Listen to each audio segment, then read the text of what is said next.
Γεια σας.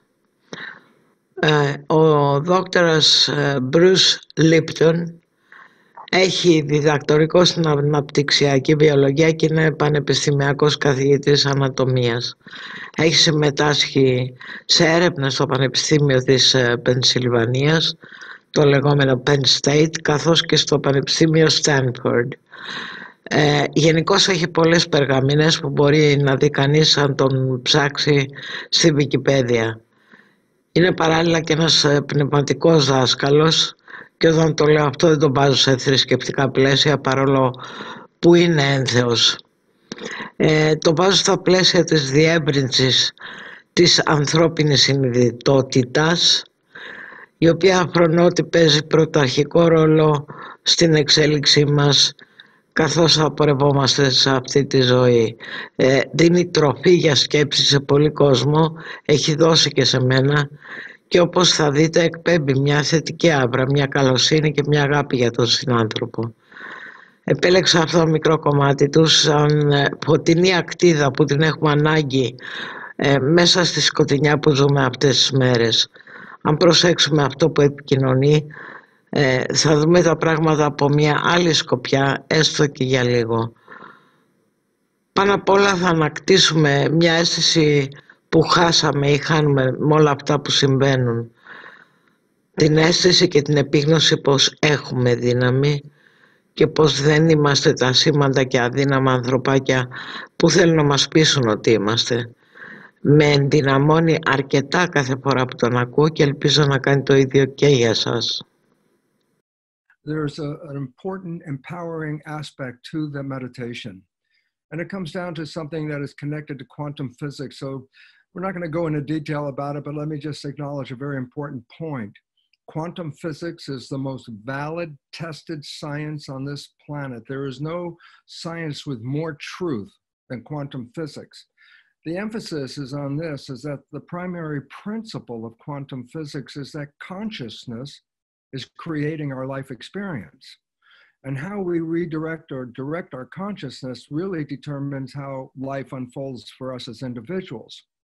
But we also recognize in a state of collective consciousness, there's an amplification that allows the experience to be more manifest. So basically, our belief about consciousness in the world is, oh yes, we have consciousness. I can see its activity by putting wires on my head called an EEG, and I could read consciousness inside my head. But a newer technique called MEG, magnetoencephalograph, reveals that we can read consciousness out here, probes outside of the head.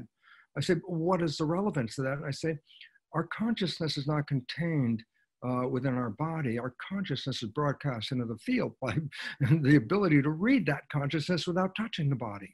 I go, so what does that all represent? I say, our thoughts, be they positive thoughts or negative thoughts, are vibrations sent out to the field. And you go, so, and I go, a simple quote from Einstein is, the field, the vibrations, are the sole source that controls the particle, matter. I go, vibrations shape matter, and so our thoughts as vibrations are influencing the field, and this is exactly what quantum physics said. Yes, our thoughts are manifesting our reality. But a very quick insight into the nature of a meditation process that Bhavani provided, and that is simply this.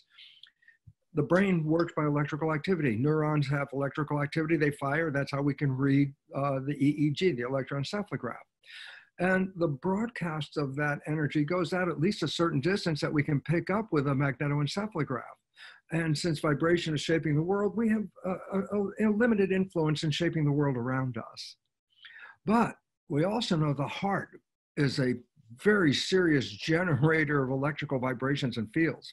You can read a heartbeat about anywhere from 12 to 15 feet away from a person. You could take a probe and read the electrical activity of their heart. I say, so what's relevant? And the answer is this. We now recognize, and especially through an organization called HeartMath, that if we put our consciousness coming through our heart and amplifies the consciousness magnitude greater than what it is. And I say, why is it relevant? Because then our consciousness has more power and influencing the character of not just our lives, but those around us.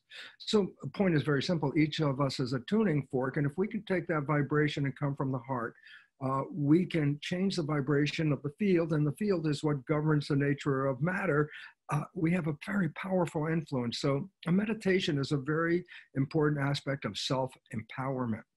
And I say we need self-empowerment right now for a very important reason. And that is simply this, is that civilization is now facing what is called the sixth mass extinction of life. 5 times in the history of this planet, life was thriving, and some catastrophic event wiped out up to 90% of life. The last time, 66 million years ago, the world was flush, rich life, and dinosaurs all over the place. And then a comet hit near Mexico, upended the environment, and the extinction of mass numbers of life on this planet occurred with the loss of the dinosaurs. Well, today we are in a mass extinction, science has recognized. And the significance is it's human behavior that is manifesting this.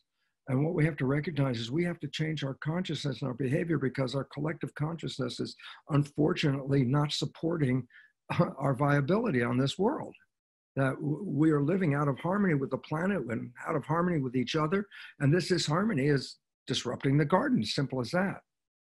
And so there's a very important insight that says this, is that we have to recognize what's going on. And so just to quickly make sense of it, I want to give, it's an analogy, but it's more than an analogy. It's a story of a caterpillar turning into a butterfly. Very simply this, it's a metamorphosis. I say, what does it represent? Well, the caterpillar is a very voracious organism. You put a caterpillar on a bush and come back a day or so later, all of the leaves are going to be eaten off of that bush. It goes on until it actually destroys its environment. And then it goes into something called a chrysalis or a pupa, where metamorphosis is occurring. I said, what's going on? I say, there's a breakdown of the caterpillar, while simultaneously there's a building up of a new organism called the butterfly. And so in the pupa or chrysalis, it's a period of chaos going on. Some stuff, caterpillar cells breaking down, butterfly cells being built. And I go, so what's relevant? And the answer is this, is that the birthing process leads to a butterfly, a different organism that has the lightest touch on the environment. I say, so the relevance is simply conclusion, analogy, same story, repeated. Human civilization has been in a caterpillar stage, voraciously destroying the environment in which we are living. We realize now we're coming to an end. We're in that mass extinction. It's not 1,000 years from now. It's in many of your generations will see this process, which is occurring right now, a breakdown, and that we are actually not going to an end, but we're breaking down for a new beginning. And the new beginning is a consciousness, a new image, a new way of behaving, a new way of learning to live in harmony. We're going from a Darwinian view where there's a struggle, a competition for survival, and it's a very stressful world, to a new world of understanding, a new evolution that recognizes evolution isn't based on competition, it's based on cooperation, that we're creating a community. It's community that is representing evolution, that we're stop focusing on the part that's coming down. And it's time for us to put our energy into what we are building up.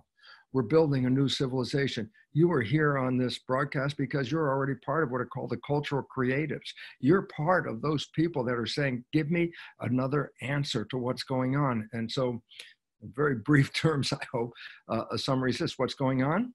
You're seeing the chaos of a breakdown of a civilization that's not sustainable. That's why we're in extinction. And while that's coming down, you can either focus on the breakdown or you can start to focus on what's new and what we're building. Because if we redirect our attention in that way, then we will be supporting with our consciousness this building of a new civilization, not based on survival, based on thrival, based on thriving into the future. We're coming into a metamorphosis. And so when you look outside the window or get online, recognize that the chaos you see is actually really good, because it is the coming down of an old non-sustainable system while we're simultaneously, and why you're here, and that's why you're so important in this community, is each one of us is a tuning fork, broadcasting a vision of a future civilization based on harmony, peace, and love, on uplift. And this is why we're here. So thank you for your attention on this, because if we can start to redirect our thinking and bring it from our heart, we will amplify the opportunity of creating a new civilization. Thank you for being here.